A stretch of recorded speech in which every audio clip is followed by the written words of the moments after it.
جس بندے کی جیب میں پیسے ہیں قربانی اس پر واجب ہے، اس کے ابا جی پر واجب نہیں۔ اگر ابا جی کے پاس الگ پیسے ہیں تو ابا جی پر قربانی واجب ہوگی۔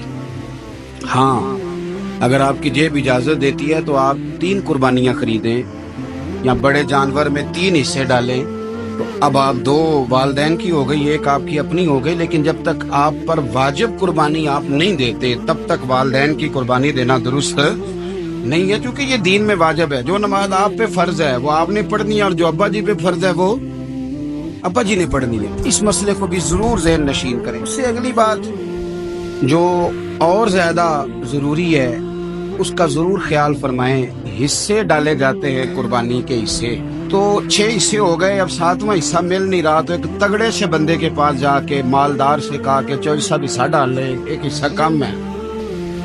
چودھری صاحب کہنے لگے کہ میں نے تو پہلے بھی 4 بکرے لیے ہوئے ہیں، تو چلو اگر تم کہتے ہو تو چلو بڑا گوشت آ جائے گا، ٹکے ہی بنا لیں گے، چلو بڑا گوشت بھی 10 کلو آ جائے گا تو کباب کے لیے رکھ لیں گے، چلو رکھ لو حصہ۔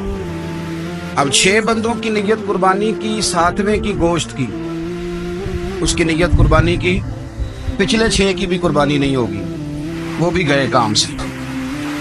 آپ اس بات کو سمجھیں کہ قربانی کا مطلب یہ ہے کہ خالص اللہ کی رضا کے لیے مخصوص وقت میں مخصوص جانور ذبح کرنا۔ اس لیے یہ ضرور توجہ کریں اس بات پر کہ ہم کئی لوگوں کو فورس کر کے شامل کر لیتے ہیں۔ بندہ مالدار ہوتا ہے، وہ بھی کہتا ہے چلو ٹھیک ہے کوئی حرج نہیں، لیکن وہ نامینیٹ کرے گا۔